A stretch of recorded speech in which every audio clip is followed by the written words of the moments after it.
मतभेद जो चल रहे हैं वो चल ही रहे हैं। कल भी हमने एक विपक्ष पार्टी का एक कॉन्फ्रेंस की थी, उनके साथ बातचीत की थी। उन्होंने बहुत सारे ऐसे मुद्दे हैं जो आपके ऊपर थोप दिए। उनका ये कहना है कि बहुत सी गलतियां आज पार्टी का अलग होना, पार्टी में चुनाव के दौरान इलेक्शन की वोटिंग कट होना, सारा जिम्मेदार आप हैं। तो ऐसा क्या है कि आपके ऊपर इतने सारे आरोप लगाए जा रहे हैं, जबकि 2014 में जो संविधान लिखा गया है उसके मुताबिक ग्रामीण का और इसका कोई मसला नहीं था। लेकिन अब जो 2015 में जो इलेक्शन या वोट जो शुरू हुआ था, उस वक्त कितनी पार्टियां थी आपको? सबसे पहले मैं आप न्यूज़ 24 का धन्यवाद करता हूँ। 2015 से 18 तक का जो कार्यकाल था, इसमें 2 टीमें थी गढ़वाल सभा के इलेक्शन के लिए। पहली टीम थी नथानी ग्रुप, जो हमारा ग्रुप था। दूसरा ग्रुप था संघ ग्रुप। संघ ग्रुप उस समय विजय हो गया था। विजय होने के बाद उनके 13 पदाधिकारी चुन के आए हैं। चुनने के 1 साल बाद आपस में पदाधिकारियों का मन मिटाव, आपस में लड़ाई झगड़ा विवाद हो गया, जिसमें जो महासचिव थे उनके श्री विजय रावत जी, उनको गढ़वाल सभा के प्रधान और पदाधिकारियों ने उनको निष्कासित कर दिया। इस चीज का आरोप भी आपके ऊपर लगाया जाता है कि उस दौरान जो है आप उन्हें अपनी पार्टी की ओर नहीं गए थे। हाँ, मैं आपको बताना चाहता हूँ, सबसे पहले पदाधिकारी उनका, हम तो विपक्ष में थे ना, तो एकदम जो है 15 में इलेक्शन हुआ और 17 में हम एकदम विपक्ष पार्टी को कैसे हम लोग एक्सेप्ट कर सकते थे। लेकिन मेरा श्री अरुण सेमवाल जी से एक निवेदन है, जिनने अभी आपके चैनल के माध्यम से ही हमसे एक क्वेश्चन पूछा कि हमने मुझे उनियाल जी को और श्री बहुगुणा जी को कोर्ट में महासचिव साथ के साथ देखा, लेकिन मैं ये आपके संज्ञान में लाना चाहता हूं, हमारे साथ एक दिन भी वो कोर्ट में नहीं गए और ना हम गए। वो तो दावा करते हैं कि अगर सुनिए, अगर वो ऐसा दावा करते हैं तो मैं इनके ऊपर कड़ा एक्शन लूंगा और डेफिमेशन केस और डैमेजेस का मैं इनके ऊपर एक्शन लूंगा। जो ऐसे झूठे बयान देते हैं, गढ़वाल सभा एक जो है सामाजिक संस्था है, ये कोई पॉलिटिकल मंच नहीं है। गढ़वाल सभा के संविधान में लिखा है कि ये एक नॉन पॉलिटिकल मंच है। इसमें कोई भी पदाधिकारी किसी भी राजनीतिक पार्टी से नहीं होना चाहिए। तो मेरा निवेदन है कि कृपया ऐसे राजनीति सभा सोसाइटियों में ना करें तो अच्छा रहेगा। हमारे गढ़ समाज के लोगों के हित में काम कीजिएगा। तो अभी जो कॉन्फ्रेंस हुई थी, तो 11 जुलाई 2024 को जो लिस्ट जारी की गई थी, विपक्ष ये कहता है कि वो एक गलती से जारी कर दी गई थी जिसमें कुछ नाम थे, तो उसके बारे में आप क्या कहना चाहेंगे?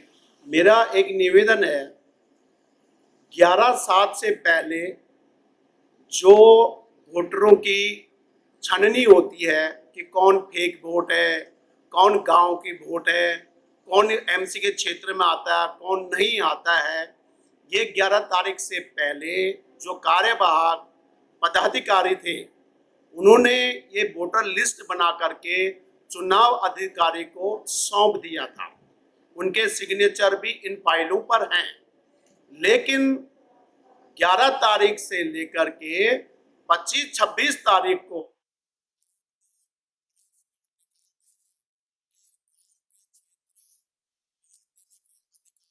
नहीं है, जबकि मैं उनके संज्ञान में लाना चाहता हूं, 2015 में चंडीगढ़ के अंदर 13 जो गांव थे, 13 गांव जो है चंडीगढ़ के अंदर थे, लेकिन उनका वोट देने का अधिकार था।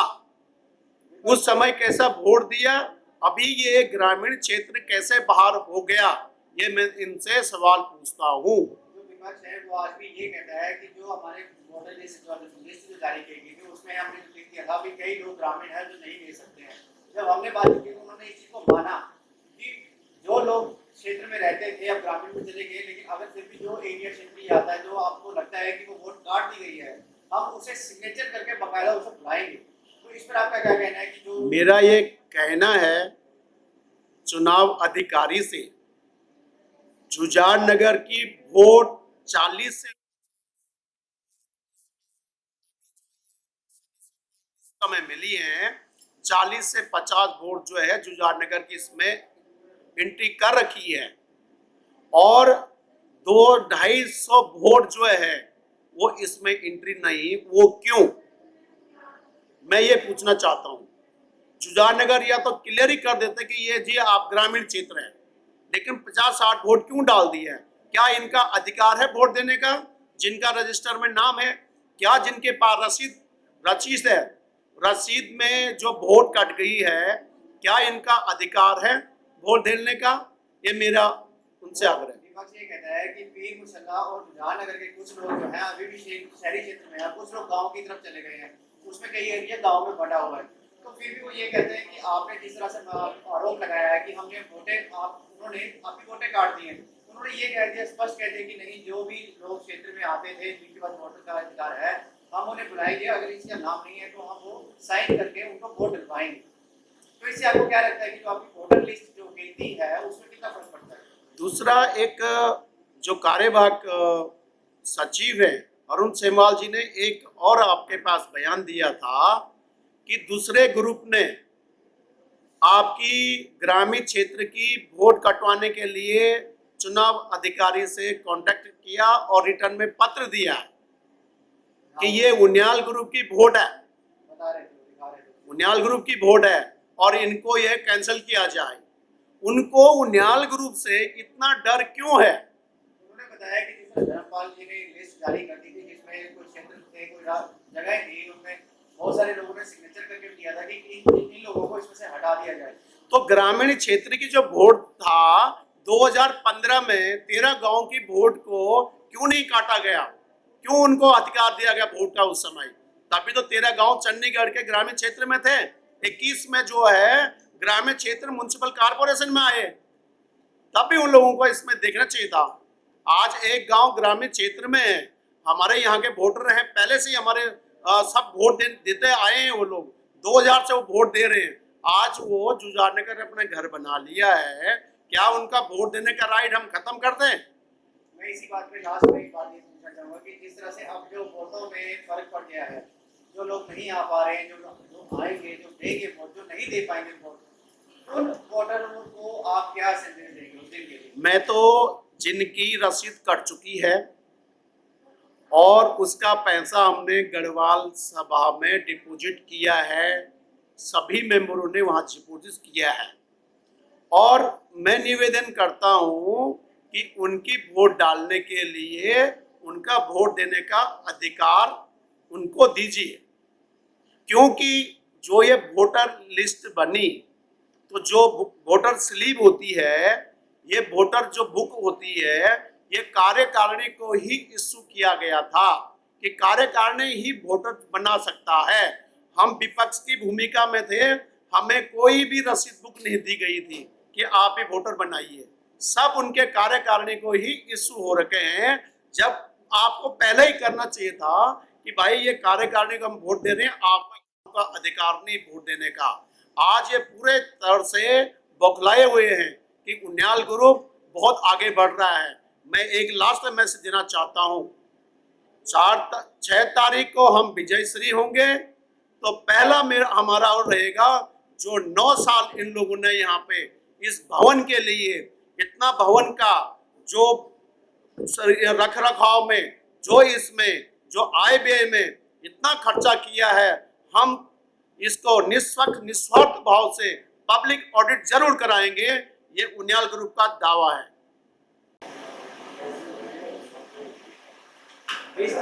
जैसे आपने अभी बात करी कि जो वोटर है उन्होंने अपने कुछ पैसों को लेकर अपनी मतलब सदस्यता बनाई है जिनको आज स्टार्ट किया गया है। तो मैं इसी बात पर एक बात कहना चाहूँगा कि आपने कॉन्फ्रेंस में 3 करोड़ का कुछ बजट का अपना हिसाब बताया था कि महासचिव या जो है जिसको खर्च है उसके अपने अपने अधिकार होते हैं कि नहीं होते हैं। तो इस पर जो है विपक्ष से जब पूछा गया तो उन्होंने ये कहा कि हम तो फिर भी ये कर रहे हैं, जो ये लोग हैं विपक्षी हैं वो तो इतना भी ध्यान नहीं रखते थे, इतना भी ध्यान नहीं कि बजट क्या चल रहा है। तो इस पर आप क्या कहना चाहेंगे जो आज का बजट है?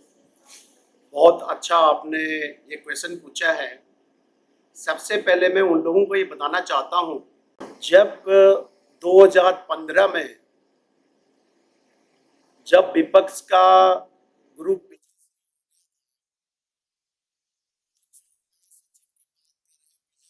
की जिसने कोर्ट केस किया, इन्होंने आपसी विवाद इनका ये था कि ये लोगों ने जो एसी परचेज किए हैं, तो विजय रावत का अपने पद कि क्या चंडीगढ़ में ट्राई सिटी के अंदर कोई ऐसा दुकान नहीं था जहां से आप जो है एसी परचेज कर सकते थे, जबकि चंडीगढ़ में डीलर हैं, सप्लायर हैं, तो यहाँ हम परचेज कर सकते थे।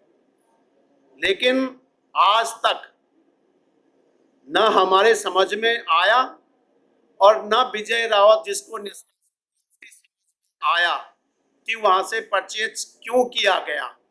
तो मेरा डायरेक्ट क्वेश्चन है कार्यवाहक सचिव से, पब्लिक को ये बताएं कि क्यों परचेज। दूसरा, जो अभी जनरल हाउस हुआ था 9 साल बाद, हर साल जो है 3 साल का जो कार्यकाल होता है, हर साल जनरल हाउस होना अनिवार्य है, जो भी टीम आ जाती है। लेकिन 9 साल में इन्होंने एक बार भी जनरल हाउस नहीं बुलाया। और जो खर्चे का अधिकार है, जब महासचिव को निष्कासित कर दिया है, तो ये तो कार्यवाहक है सचिव, तो इसका जो खर्चा करने का अधिकार, जो सिग्नेचर केवल कैश बैंक में, लेकिन कल इन्होंने आपको एक आंसर दिया है कि हमने कार्यकारिणी में पास किया।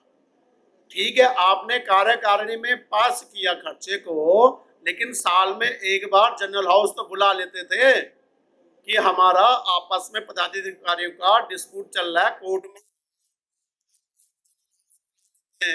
जो खर्चे हो रहे हैं उसको पास तो कर दो। 9 साल बाद केस खत्म होने के बाद क्यों जनरल हाउस बुलाया? जनरल हाउस में जो आय था, जो हमारी इनकम थी 9 साल की, 3 करोड़ 84 लाख समथिंग था, जिसमें कि बहुत सारे पॉइंट दिए गए थे कि यहाँ पे रंग रोगन का हो गया, भवन रख रखाव का हो गया। मैं इस सचिव से पूछना चाहता हूं कि 106 नंबर ऐसा लग रहा है रूम के अंदर कि जैसे यहाँ कोयले की भट्टी चलती हो और ऐसा पानी लीक कर रहा है, जो वीडियो हमारे पास आई है। तो क्या रंग रोगन में 3-4 लाख रुपए खर्चा करना, क्या ये ठीक है? इतना पब्लिक मनी को, ये जनता का पैसा है, किसी का पर्सनल पैसा नहीं, जनता का पैसा है, इसका हिसाब देना पड़ेगा 9 साल का।